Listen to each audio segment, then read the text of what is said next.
Welcome to my channel. आज हम लोग जिन महान व्यक्ति के बारे में बात करने वाले हैं और उनके दर्शन को समझने वाले हैं वो है हमारे पंडित मदन मोहन मालवीय जी। मदन मोहन मालवीय जी भी हिंदी साहित्य में या भारतीय दर्शन में और भारतीयता के जितने भी विचारक होते हैं उनमें उनका नाम सर्वोपरि था और बहुत ज़्यादा बहुमुखी प्रतिभा के वो व्यक्ति थे, साहित्यकार भी थे और धर्मनिष्ठ व्यक्ति थे, समाज सुधारक थे और इन शॉर्ट अगर कहें तो वो एक अपने आप में एक अच्छे और कुशल नागरिक थे और भारत के लिए समर्पित था उनका जीवन। तो चलिए थोड़े से उनके बारे में आज हम लोग बात कर लेते हैं। श्री मालवीय जी का जन्म 25 दिसंबर 1861 को इलाहाबाद में हुआ था और जो उनका परिवार था वो वैसे तो मालवा था, लेकिन इलाहाबाद में वो मल्लई परिवार के नाम से जाना जाता था। लेकिन जब आगे जाके मदन मोहन मालवीय जी ने अपना काम शुरू कराया, जो भी उनका जीवन रहा, तो उन्होंने मल्लई की जगह पे अपने सरनेम को मालवीय कर लिया था। पंडित जी के जो पिताजी थे श्री ब्रजनाथ व्यास, वो भी बहुत ही अच्छे व्यक्ति थे, धर्मनिष्ठ थे, कर्तव्यपरायण थे और कथा वार्ता किया करते थे। उनकी माता मूना देवी भी बहुत ही सरल स्वभाव की थी, बहुत ही धर्म को मानने वाली थी, विचारों में सर्वोपरि थी और हर किसी की सहायता के लिए हमेशा तैयार रहती थी। तो माता और पिता का, जैसे हर हम लोगों ने दर्शन में दार्शनिकों के बारे में पढ़ा कि अपने मम्मी पापा का बहुत ज़्यादा इफेक्ट पड़ा बच्चे के ऊपर, तो वही अपने माता पिता की बातों का जो ज्ञान था या जो उनकी बातें थी अच्छी, उनका असर उनके बच्चे यानी कि मदन मोहन मालवीय जी पे भी पड़ा। बहुत अच्छे तो वो अपनी फैमिली से नहीं थे, लेकिन फिर भी वो सबकी सपोर्ट करने के लिए, सबकी हेल्प करने के लिए, धर्म को आगे ले जाने के लिए, उदारता के लिए हमेशा ही आगे रहा करते थे। बहुमुखी प्रतिभा के व्यक्ति थे वो मदन मोहन मालवीय जी। तो उनको अगर देखें या हम लोग ने जब स्टडी करा तो उनका एक अपना खुद का दर्शन तो उनका भी नहीं था। उन्होंने वेदों, पुराणों, उपनिषदों, मनुस्मृतियों, आपके ये जितने भी सनातन धर्म की चीज़ें हैं, वो आपका वैष्णव मत, इन सब मतों के आधार पर जो उन्होंने अपना अध्ययन करा और उनमें जो अच्छा ज्ञान, उनमें जो अच्छी बातें थीं, उनको उन्होंने अनुकरण कर लिया, उनको उन्होंने अपने अंदर समाहित कर लिया। उनका अपना कोई विशेष दर्शन नहीं था, लेकिन इन्हीं अच्छे ग्रंथों में, इन्हीं बातों में जो उन्हें अच्छी बातें लगी, जो उन्हें समाज के लिए, जो उन्हें व्यक्ति के हितों के लिए, जो अपने जीवन की भलाई के लिए जो बातें उनको अच्छी लगी, उन्होंने उन सब में से उन बातों को ले लिया और उन बातों को अनुसरण कर लिया। गीता को वो परम ग्रंथ मानते थे, गीता ग्रंथ से वो बहुत ज़्यादा इम्प्रेस थे। वैसे तो गीता में धर्म, अर्थ, ज्ञान, हर तरीके की बातों का वर्णन है, लेकिन उन्होंने गीता में ज्ञान और धर्म को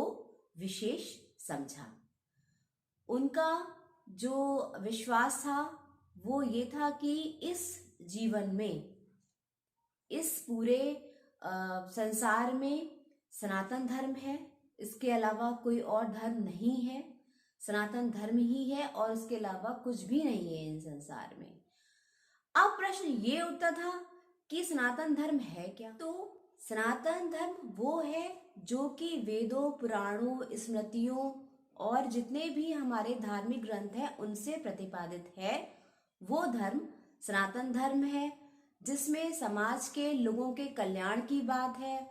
जिसमें अपने अस्तित्व को बनाए रखने की बात है, जिसमें दूसरों को भलाई करने की बात है, जिसमें समस्त मानव जाति की भलाई की बात है, वो धर्म ही सनातन धर्म है। उनका मानना था कि सनातन धर्म वो नहीं है जो कि केवल अपने धर्म का विकास करे, जिसमें हिंदुत्व की बात हो, जिसमें केवल हिंदुत्ववादी बातों को सपोर्ट किया जाए। नहीं, जो धर्म हमें मानव की भलाई करना सिखाता है, जो धर्म हमें संसार की विकास करना सिखाता है, जो धर्म हमें अपने से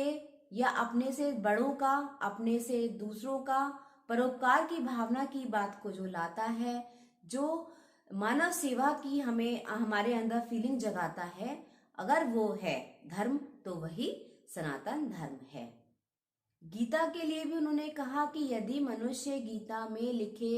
जितने भी धर्म की ज्ञान की बातें हैं, जिसमें गीता के जितने भी सद्गुणों की बातें हैं, यदि इस संसार का प्रत्येक मनुष्य इन सब चीजों को अपने अंदर स्वीकार कर ले तो ये पूरा संसार जो है बहुत ज्यादा एक अतुलनीय संसार बन सकता है, अगर गीता के सद बातों का जो प्रत्येक इंसान है वो उनका अनुसरण कर ले। तो श्री मदन मोहन मालवीय जी ने जितने भी हमारे ग्रंथों में और जितने हमारे पुराणों में, वेदों में, स्मृतियों में जो भी अच्छी बातें थी, उन अच्छी बातों को लेकर उन्होंने अनुसरण किया और उसका विकास करना चाहा। अपना दार्शनिक चिंतन उनका कुछ नहीं था, उन्होंने इन्हीं अच्छी बातों को लेकर अपने शैक्षिक और अपने जितने दार्शनिक चिंतन होते हैं उसको बढ़ावा दिया था। श्री मालवीय जी का जो व्यक्तित्व था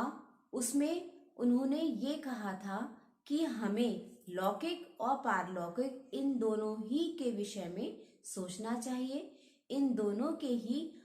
जो अच्छी बातें होती हैं या जितने भी उसके ज्ञान की बातें होती हैं उनको सपोर्ट करना चाहिए, उनको समझना चाहिए और हमेशा ये बात ध्यान रखनी चाहिए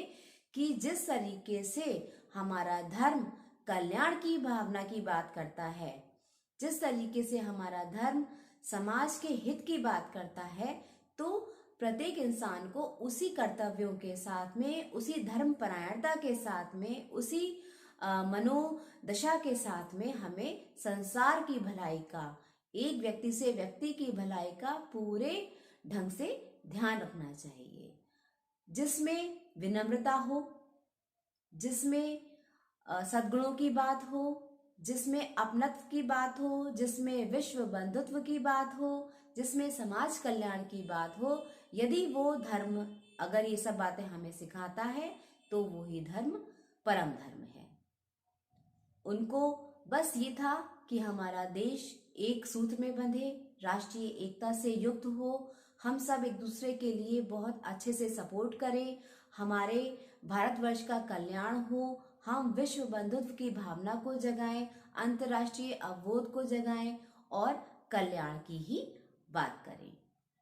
तो ये थोड़ा सा इंट्रोडक्शन था मदन मोहन मालवीय जी का आपके लिए। अपने नेक्स्ट वीडियो में मैं मालवीय जी का दार्शनिक चिंतन और उनके अनुसार जो शैक्षिक चिंतन है उसकी बात को लेके आपके सामने आती हूँ। तो मेरे वीडियोस को यूं ही लाइक करिए, शेयर करिए, सब्सक्राइब करिए और पूरे दर्शन को समझने की कोशिश करिए। Thank you.